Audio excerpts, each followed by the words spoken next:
ജപമാല ഭക്തിയെക്കുറിച്ച് കൂടുതൽ അറിയാനും ലോകം മുഴുവൻ അത് നിറയുവാനുമുള്ള ഇന്നത്തെ ആവെ മരിയ പ്രോഗ്രാമിലേക്ക് ഏവർക്കും സ്വാഗതം. വിശുദ്ധ ലൂയി മോൺഫോർട്ട് ഇങ്ങനെ പറയുന്നു: ദിനംപ്രതി ജപമാല ചൊല്ലുന്നവർ ഒരിക്കലും വഴിതെറ്റിപ്പോവുകയില്ല എന്ന്.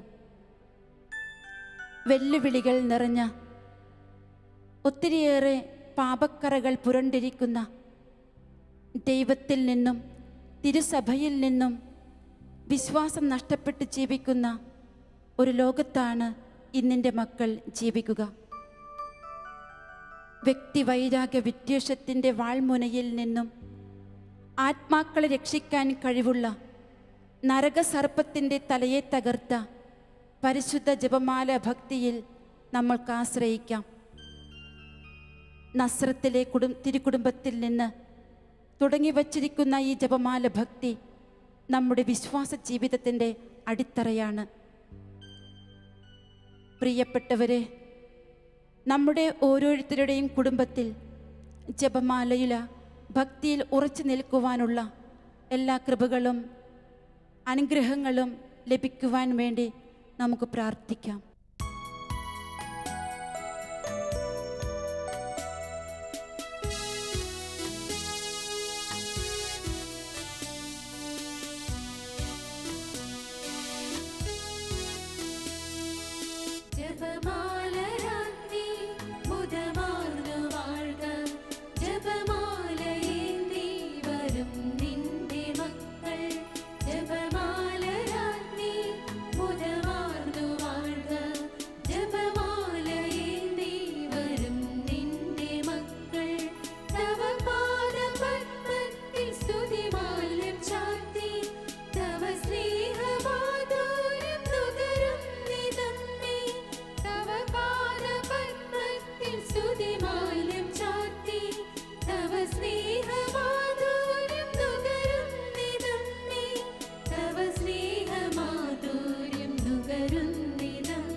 സ്നേഹമാധുര്യം നുകരുന്നിതമ്മേ ജപമാ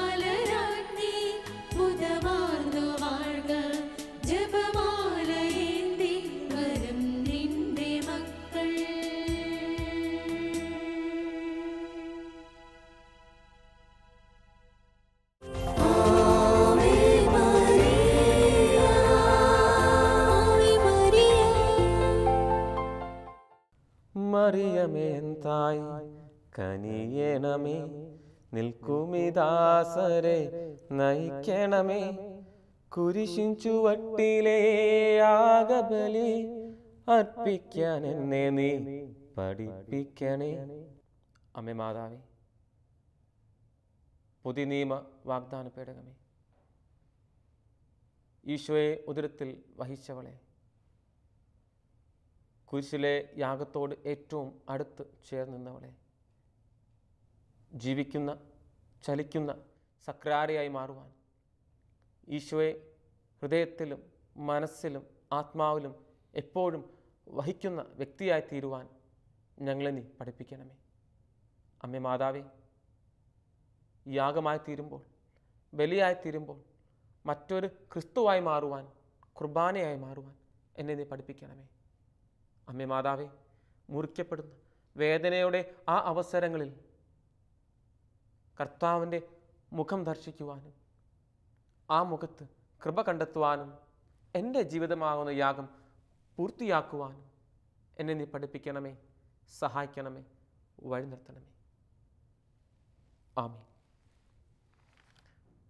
ഇന്ന് നമ്മൾ ധ്യാനിക്കാൻ പോകുന്നത് പുതിയ നിയമ വാഗ്ദാന പേടകമായ മറിയത്തെ പറ്റിയാണ്. മറിയം പുതിയ നിയമ വാഗ്ദാന പേടകമാണ്. എന്താണ് ഈ വാഗ്ദാന പേടകമെന്ന് ആദ്യം നമ്മൾ മനസ്സിലാക്കണം. അതിന് നമ്മൾ പഴയ നിയമത്തിലേക്ക് ചെല്ലണം. പഴയ നിയമ വാഗ്ദാന പേടകത്തെ നമുക്കൊന്ന് പരിചയപ്പെടാം. പുറപ്പാട് പുസ്തകം 40-ാം അധ്യായം 34-35 വാക്യം. സമാഗമ കൂടാരത്തെ മേഘം ആവരണം ചെയ്തു. പേടകം കർത്താവിൻ്റെ മഹത്വത്താൽ നിറഞ്ഞു. സമാഗമ കൂടാരത്തിൽ പ്രവേശിക്കുവാൻ മോശയ്ക്ക് കഴിഞ്ഞില്ല, കാരണം മേഘം അതിനെ ആവരണം ചെയ്തിരുന്നു. പേടകം കർത്താവിൻ്റെ തേജസ്സിനാൽ നിറഞ്ഞു നിന്നു.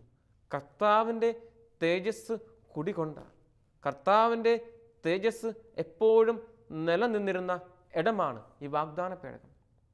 ഈ വാഗ്ദാന പേടകം സ്ഥിതി ചെയ്യുന്ന കൂടാരത്തെ പറ്റിയാണ് നമ്മളിപ്പോൾ വായിച്ചു കേട്ടത്. പുറപ്പാട് പുസ്തകം 33-ാം അധ്യായം 11-ാം വാക്യം നമ്മൾ കാണുന്നുണ്ട്. മോശ ഒരു സ്നേഹിതനോടെന്ന പോലെ ദൈവത്തോട് മുഖാഭിമുഖം സംസാരിക്കുകയാണ്. ഈ കൂടാരത്തിൽ ഇരുന്നുകൊണ്ടാണ് സംസാരിക്കുന്നത്. പഴയ നിയമത്തിൽ നമ്മൾ കാണുന്നത് ദൈവത്തിൻ്റെ സാന്നിധ്യം കുടികൊള്ളുന്ന, ദൈവകൃപ കുടികൊള്ളുന്ന ഇടമാണ് ഈ ഒരു വാഗ്ദാന പേടകവും ഈ ഒരു കൂടാരവും. ഇസ്രായേൽ ജനത്തിന് മുന്നിൽ പോകുന്ന ഈ പേടകമാണ് അവർക്ക് വഴികാട്ടിയായി തീരുന്നത്. ഈ പേടകത്തിൽ നിന്ന് അല്ലെങ്കിൽ ഈ കൂടാരത്തിൽ നിന്ന് എപ്പോൾ മേഘം ഉയരുന്നുവോ അപ്പോൾ ജനം മുന്നോട്ട് യാത്ര തുടരും. എപ്പോൾ മേഘം താഴ്ന്നുവോ അവർ യാത്ര അവിടെ നിർത്തും. അങ്ങനെ ഇസ്രായേൽ ജനത്തെ വഴികാട്ടിയായി തീർന്ന, അവർക്ക് എപ്പോഴും വെളിച്ചമായി നിന്ന വാഗ്ദാന പേടകമാണ് പഴയ നിയമത്തിൽ നമ്മൾ കാണുന്നത്. അതിനുള്ളിൽ സൂക്ഷിച്ചു വെച്ചിരുന്നത് അഹരോന്റെ തളർത്തവടി, 10 കൽപ്പനകൾ അടങ്ങിയിരുന്ന 2 കൽഫലകകൾ, അതുപോലെ തന്നെ സ്വർണ്ണ പാത്രത്തിൽ വെച്ചിരുന്ന മന്ന. ഈ 3 കാര്യങ്ങളാണ് പഴയ നിയമത്തിൽ നമ്മൾ കാണുന്ന വാഗ്ദാന പേടകത്തിൽ ഉള്ളത്. ദൈവത്തിൻ്റെ സാന്നിധ്യം കുടികൊള്ളുന്ന ഇടം, അല്ലെങ്കിൽ ദൈവത്തിൻ്റെ സാന്നിധ്യം ഇറങ്ങി വരുന്ന ഇടം. മറിയത്തെ നമ്മൾ പുതിയ നിയമ വാഗ്ദാന പേടകമെന്ന് വിളിക്കുമ്പോഴത്തേക്ക് ഈ ഒരു കൃപ, ഈ ഒരു ദൈവത്തിൻ്റെ സാന്നിധ്യം മറിയത്തിൽ നമ്മൾ കണ്ടെത്തണം. ലൂക്കായുടെ സുവിശേഷം 1-ാം അധ്യായം 28-ാം വാക്യത്തിൽ നമ്മൾ ഇപ്രകാരമാണ് വായിക്കുന്നത്: ദൈവ കൃപ നിറഞ്ഞവളെ സുസ്തി, കർത്താവ് നിന്നോടുകൂടെ. ദൈവ കൃപ നിറഞ്ഞവളെ സുസ്തി, കർത്താവ് നിന്നോടുകൂടെ. ദൈവകൃപ കൊണ്ട്, ദൈവമഹത്വം കൊണ്ട് നിറഞ്ഞു നിൽക്കുന്ന വ്യക്തിയിൽ മാത്രമേ കർത്താവിൻ്റെ സാന്നിധ്യം ഉണ്ടാകത്തുള്ളൂ. അതുതന്നെയാണ് പഴയ നിയമത്തിൽ നമ്മൾ കാണുന്നത്. ഇസ്രായേൽ ജനം ഈ വാഗ്ദാന പേടകത്തിൽ ദൈവത്തിൻ്റെ സാന്നിധ്യം കണ്ടെത്തിയിരുന്നു. കാരണം അവിടെ ദൈവത്തിൻ്റെ കൃപ, ദൈവത്തിൻ്റെ മഹത്വം കൂടിക്കൊണ്ടിരുന്നു. പുതിയ നിയമ വാഗ്ദാന പേടകമായ മറിയത്തിലും ഇതേ ദൈവത്തിൻ്റെ കൃപ നിറഞ്ഞ് കവിഞ്ഞ് ഒഴുകുന്ന അനുഭവമാണ്. അതുകൊണ്ടാണ് ദൂതൻ പറഞ്ഞത്, ദൈവകൃപ നിറഞ്ഞവളെ സുസ്തി, കർത്താവ് നിന്റെ കൂടെയെന്ന്. അപ്പോഴാണ് അവളുടെ ഉദരത്തിൽ വചനം മാംസമായി അവതരിക്കുന്നത്. പ്രിയ സഹോദരങ്ങളെ, മറിയം പുതിയ നിയമ വാഗ്ദാന പേടകമാണ്. ദൈവത്തിൻ്റെ മഹത്വം കൂടിക്കൊള്ളുന്ന ഇടമാണ്. ഇനി എങ്ങനെയാണ് എനിക്ക് പുതിയ നിയമത്തിലെ വാഗ്ദാന പേടകമായി മാറാൻ സാധിക്കുക? മാമോദീസയിലൂടെ ദൈവത്തിൻ്റെ മഹത്വം ഞാനും ആർജിക്കുകയാണ്. തൈലാഭിഷേകത്തിലൂടെ മറ്റു കുദാശകളിലൂടെ ദൈവത്തിൻ്റെ ഇതേ മഹത്വം എന്നിലും കുടികൊള്ളുന്നുണ്ട്. ആദ്യ മാതാപിതാക്കളെ ദൈവം സൃഷ്ടിച്ചു തൻ്റെ ഛായയിലും സാദൃശ്യത്തിലും. എന്നാൽ അവരത് പാപം വഴി നഷ്ടപ്പെടുത്തി കളഞ്ഞു. അതായത് ദൈവം നൽകിയ വിശുദ്ധിയുടെ വസ്ത്രം, the robe of holy, the holy robe, ആ വസ്ത്രം അവർ നഷ്ടപ്പെടുത്തി കളഞ്ഞു. വിശുദ്ധ അപ്രയം പറയുന്നത് ഈശോ ജോർദാൻ നദിയിൽ മാമോദിസ മുങ്ങുന്ന വഴി ആദ്യ മാതാപിതാക്കൾ നഷ്ടപ്പെടുത്തി കളഞ്ഞ ആ വിശുദ്ധിയുടെ വസ്ത്രം, ആ റോബ് ഓഫ് ഹോളിനെസ്, അത് വീണ്ടും മനുഷ്യവർഗത്തിന് നേടിക്കൊടുക്കുകയാണ്. അതായത് ആ ഛായയും സാദൃശ്യവും വീണ്ടും മനുഷ്യവർഗത്തിന് നേടിക്കൊടുക്കുകയാണ്. പ്രിയ മക്കളെ, ഈ സാദൃശ്യവും ദൈവത്തിൻ്റെ ഛായയും ദൈവത്തിൻ്റെ കൃപയും ദൈവത്തിൻ്റെ മഹത്വവും നമ്മളിലും കുടികൊള്ളുന്നുണ്ട്. നമ്മളും ദൈവത്തിൻ്റെ മഹത്വം വഹിക്കുന്ന വ്യക്തികളാണ്. പുതിയ നിയമത്തിൽ നമ്മൾ പഴയ നിയമത്തിൽ കാണുന്ന പോലെ ഇസ്രായേൽ ജനത്തിന് വഴികാട്ടിയായിത്തീരുന്ന ആ വാഗ്ദാന പേടകം പോലെ പുതിയ നിയമത്തിൽ മറിയം നമുക്ക് മാതൃകയായി തീരുകയാണ്. അനേകർക്ക് വഴികാട്ടിയാണ് മറിയത്തിൻ്റെ സാന്നിധ്യം. നമ്മളായിരിക്കുന്ന സാഹചര്യത്തിൽ, കുടുംബത്തിൽ കുടുംബനാഥ, സമൂഹത്തിൽ ആയിരിക്കുന്ന അധ്യാപകർ, നേതാക്കന്മാർ, കൂട്ടുകാരുടെ മുന്നിലായിരിക്കുന്ന നമ്മൾ ഓരോരുത്തരും അവർക്ക് വഴികാട്ടിയായിരിക്കണം. തിന്മയിലേക്കുള്ള വഴികാട്ടികളല്ല, നന്മയിലേക്ക് അവർ നയിക്കുന്ന വഴികാട്ടികളായിരിക്കണം. ഇനിയും രണ്ടാമത്തത് 2 സാമുവേൽ 6-ാം അധ്യായം 9-ാം വാക്യം. കർത്താവിൻ്റെ പേടകം എൻ്റെ അടുത്ത് വരുന്നത് എങ്ങനെ? കർത്താവിൻ്റെ പേടകം എൻ്റെ അടുത്ത് വരുന്നത് എങ്ങനെ? സമാഗമ കൂടാരത്തെ കണ്ടപ്പോൾ ദാവീദ് ചോദിച്ച ഇതേ ചോദ്യം തന്നെയാണ് ലൂക്കായുടെ സുവിശേഷം 1-ാം അധ്യായം 43-ാം വാക്യത്തിൽ എലിസബത്തും ചോദിക്കുന്നത്. എൻ്റെ കർത്താവിൻ്റെ അമ്മ എൻ്റെ അടുത്ത് വരുവാൻ മാത്രം എന്ത് യോഗ്യതയാണ് എനിക്കുള്ളത്? പ്രിയ സഹോദരങ്ങളെ, ഇതും പഴയ നിയമ വാഗ്ദാന പേടകത്തിൻ്റെ പൂർത്തീകരണമായി പുതിയ നിയമ വാഗ്ദാന പേടകമായ മറിയത്തെ എടുത്ത് കാണിക്കുകയാണ്. നമ്മളെ കാണുമ്പോൾ ആരെങ്കിലും ഇങ്ങനെ പറയുമോ? നിന്റെ ഉള്ളിൽ ക്രിസ്തു ഉണ്ട്, നീ ജീവിക്കുന്ന ക്രിസ്തുവാണെന്ന്? ഫ്രാൻസിസ് അസിസിയെ കണ്ടപ്പോൾ ലോകം പറഞ്ഞു, ഇവൻ 2-ാം ക്രിസ്തുവാണ്, ഇവൻ ജീവിക്കുന്ന ക്രിസ്തുവാണെന്ന്. നമ്മുടെ മുഖം കണ്ടു കഴിഞ്ഞാൽ, നമ്മുടെ പ്രവൃത്തികൾ കണ്ടു കഴിഞ്ഞാൽ, കുർബാന സ്വീകരിച്ചിട്ട് പള്ളിയിൽ നിന്ന് ഇറങ്ങുന്ന നമ്മളെ കണ്ടു കഴിഞ്ഞാൽ ആരെങ്കിലും പറയുമോ ഇവൻ ചലിക്കുന്ന സക്രാരിയാണ്, ഇവൻ്റെ ഉള്ളിൽ, ഇവൻ്റെ കണ്ണുകളിൽ ജീവിക്കുന്ന ക്രിസ്തു ഉണ്ടെന്ന് ആരെങ്കിലും പറയുമോ? പ്രിയ മാതാപിതാക്കളെ, നിങ്ങളെ കാണുമ്പോൾ നിങ്ങളുടെ മക്കൾ പറയുമോ? പ്രിയ മക്കളെ, നിങ്ങളെ കാണുമ്പോൾ സമൂഹം പറയുമോ നീ ജീവിക്കുന്ന ക്രിസ്തുവാണെന്ന്? പറയുവാൻ സാധിക്കണം. മറിയത്തെ കണ്ടപ്പോൾ എലിസബത്ത് പറഞ്ഞു, എൻ്റെ കർത്താവിൻ്റെ അമ്മ, കർത്താവിനെ വഹിക്കുന്നവൾ, ജീവിക്കുന്ന സക്രാരിയായി മാറിയവൾ. പ്രിയ സഹോദരങ്ങളെ, നമുക്കും പുതിയ നിയമത്തിലെ വാഗ്ദാന പേടകമായി കർത്താവിനെ വഹിക്കുന്ന വ്യക്തികളായി മാറാൻ സാധിക്കട്ടെ. മറ്റുള്ളവർക്ക് അത് കാണുമ്പോൾ തിരിച്ചറിയുവാനും സാധിക്കട്ടെ. ഇനി പഴയ നിയമ വാഗ്ദാന പേടകത്തിൻ്റെ ഉള്ളിൽ ഉണ്ടായിരുന്ന ചില കാര്യങ്ങളെ പറ്റി അച്ഛൻ സൂചിപ്പിച്ചു. ഒന്നാമത്തതാണ് അഹരോന്റെ തളിർത്ത വടി. എന്താണ് ഈ അഹരോന്റെ തളിർത്ത വടിയുടെ പ്രത്യേകത? അഹരോന്റെ തളിർത്ത വടി അത് സൂചിപ്പിക്കുന്നത് ദൈവത്തിൻ്റെ അടയാളത്തെയാണ്, ദൈവം പ്രവർത്തിക്കുന്ന ഇടങ്ങളെ പറ്റിയാണ്. മറിയം എന്ന പെൺകൊച്ച്, മറിയം എന്ന കന്യക, അവൾ ഗർഭം ധരിക്കുന്നു. അത് പുതിയ നിയമത്തിൽ നമ്മൾ കാണുമ്പോഴത്തേക്ക് അത്ഭുതം.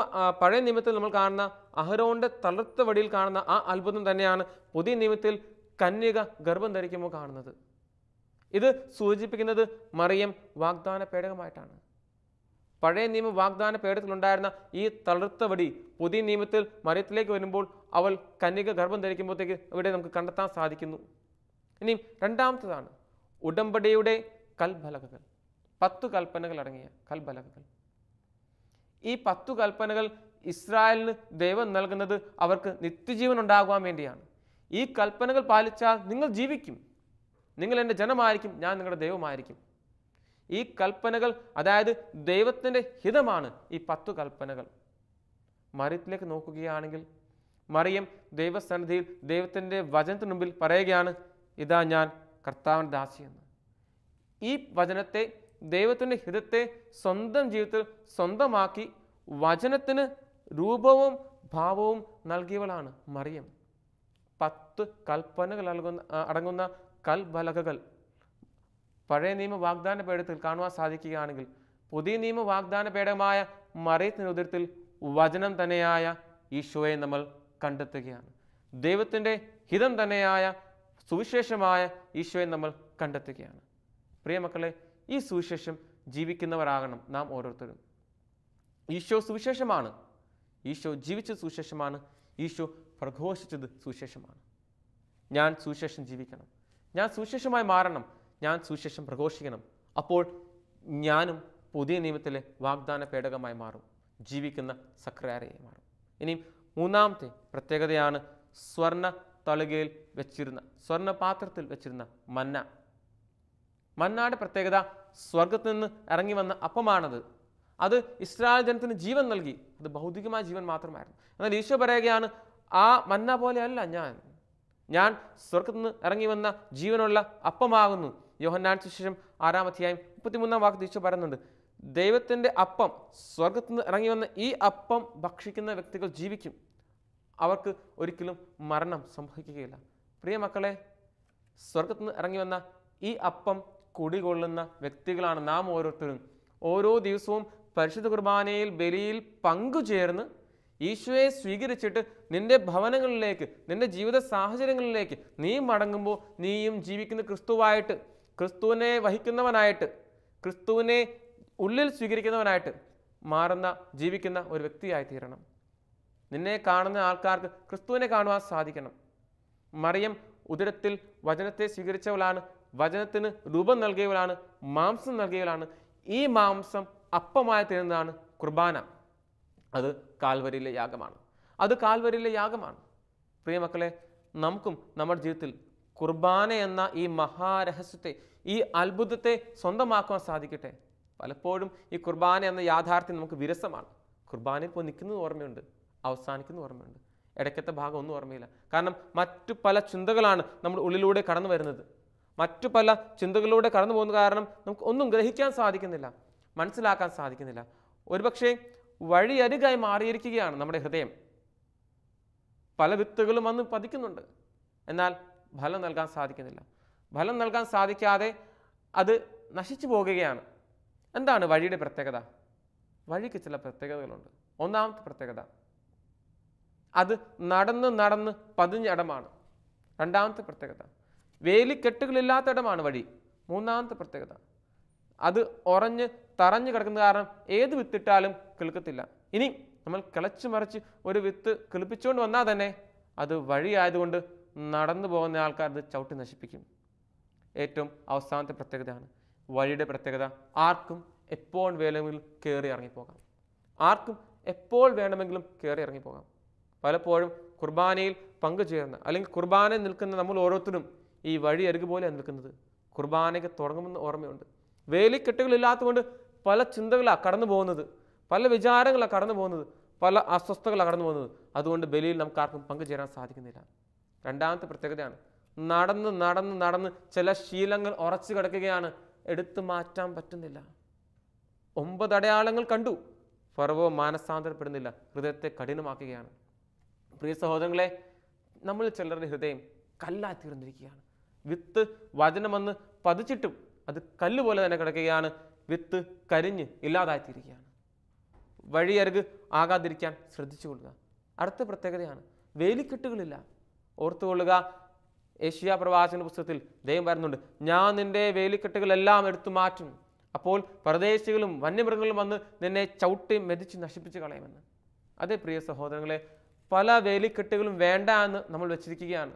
നിയമങ്ങളാകുന്ന കുടുംബങ്ങൾ നിയമമുണ്ട്, സമൂഹത്തിൽ നിയമമുണ്ട്, നീ പഠിക്കുന്ന സ്കൂളിൽ നിയമമുണ്ട്, നീ രാജ്യത്ത് നിയമങ്ങളുണ്ട്. ഈ നിയമങ്ങൾ വേണ്ടാന്ന് നീ അതിനെല്ലാം വലിച്ചെറിയുമ്പോൾ ഓർത്തുകൊള്ളുക, ചില വേലിക്കെട്ടുകൾ നീ എടുത്ത് മാറ്റുകയാണ്.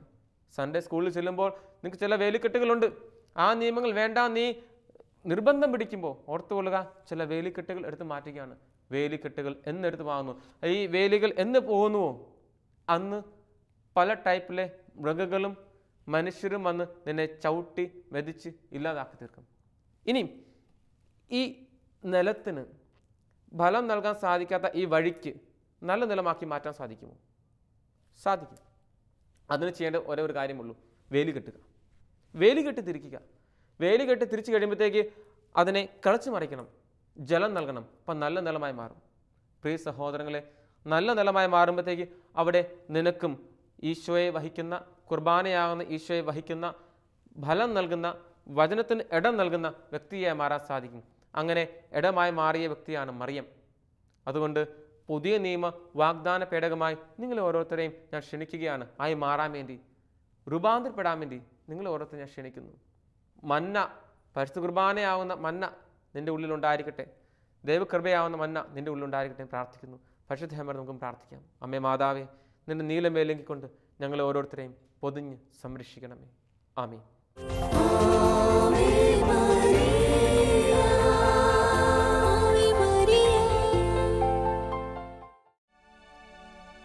എന്നെ ശ്രവിക്കുന്ന പ്രിയ ദൈവമക്കളെ,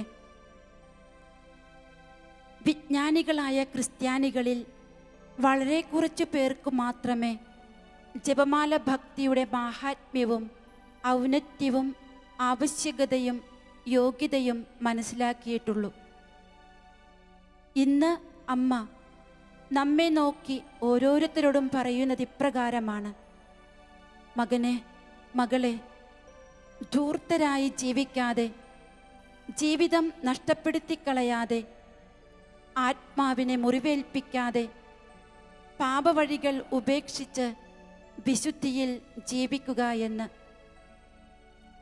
കഴിഞ്ഞ കാല ജീവിതത്തിൽ നിനക്ക് സംഭവിച്ച, നിന്നെ വേദനിപ്പിക്കുന്ന ഓർമ്മകളാണ് നിന്നെ അലട്ടുന്നതെങ്കിൽ അതെല്ലാം എൻ്റെ അടുത്തേക്ക് കൊണ്ടുവരിക എന്ന് പരിശുദ്ധ അമ്മ പറയുന്നു.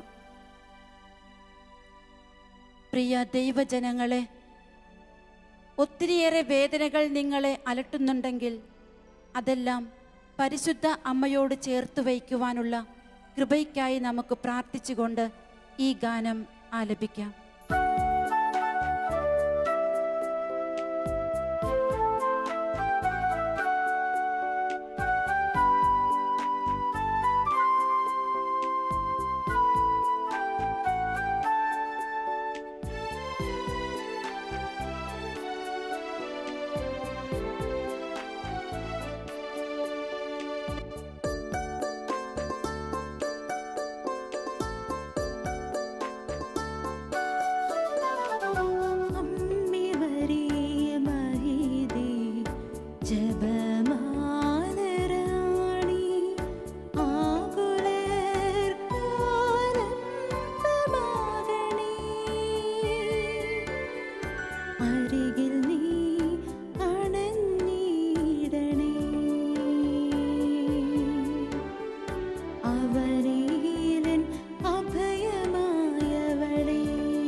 പരിശുദ്ധ ജപമാലയുടെ രാജ്ഞി, ലോകം മുഴുവനിലുമുള്ള എല്ലാ മക്കൾക്കും ജപമാല ഭക്തിയിൽ ഉറച്ചു നിൽക്കുവാനുള്ള കൃപ നൽകി അനുഗ്രഹിക്കണമേ.